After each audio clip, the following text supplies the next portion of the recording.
A certain tailor had a son, who happened to be small, and no bigger than a thumb. And on this account he was always called Thumbling. He had, however, some courage in him, and said to his father, "Father, I must and will go out into the world." "That's right, my son," said the old man, and took a long darning needle and made a knob of sealing wax on it at the handle. "And there is a sword for you to take with you on the way." Then the little tailor wanted to have one more meal with them, and hopped into the kitchen to see what his mother had cooked for the last time. But it was already served, and the dish stood on the hearth. Then he said, "Mother, what is there to eat today?" "See for yourself," said his mother. So Thumbling jumped onto the hearth, and peeped into the dish. But as he stretched his neck in too far, the steam from the food caught hold of him, and carried him up the chimney. He rode about in the air on the steam for a while, until at length he sank down to the ground again. Now the little tailor was outside in the wide world, and he traveled about, and went to a master in his craft. But the food was not good enough for him.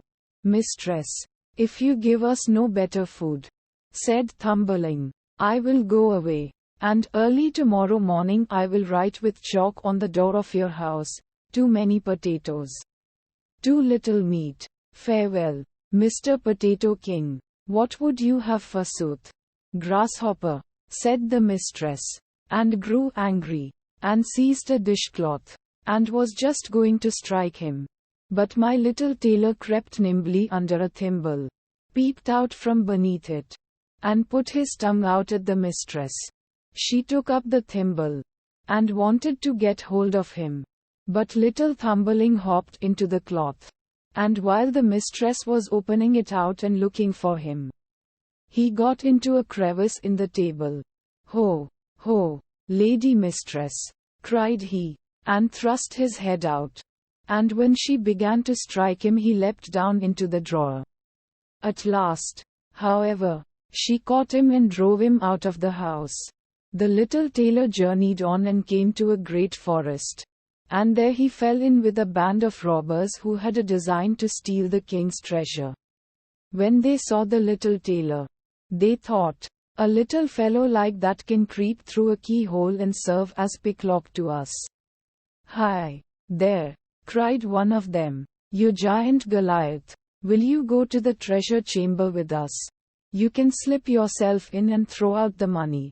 Thumbling reflected a while, and at length he said, "Yes," and went with them to the treasure chamber. Then he looked at the doors above and below, to see if there was any crack in them. It was not long before he espied one which was broad enough to let him in. He was therefore about to get in at once. But one of the two sentries who stood before the door observed him, and said to the other, "What an ugly spider is creeping there. I will kill it." "Let the poor creature alone," said the other. "It has done you no harm." Then Thumbling got safely through the crevice into the treasure chamber, opened the window beneath which the robbers were standing, and threw out to them one thaler after another. When the little tailor was in the full swing of his work, he heard the king coming to inspect his treasure chamber, and crept hastily into a hiding place.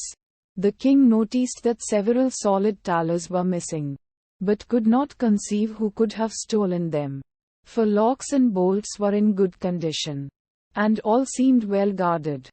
Then he went away again, and said to the sentries, "Be on the watch. Someone is after the money." When therefore Thumbling recommenced his labors, they heard the money moving, and a sound of clink, clink, clink. They ran swiftly in to seize the thief. But the little tailor, who heard them coming, was still swifter, and leapt into a corner and covered himself with a thaler, so that nothing could be seen of him. And at the same time he mocked the sentries and cried, "Here am I." The sentries ran thither, but as they got there, he had already hopped into another corner under a thaler, and was crying, "Ho, ho, here am I." And thus he made fools of them, and drove them so long round about the treasure chamber that they were weary and went away. Then by degrees he threw all the thalers out, dispatching the last with all his might, then hopped nimbly upon it, and flew down with it through the window. The robbers paid him great compliments. "You are a valiant hero," said they. "Will you be our captain?"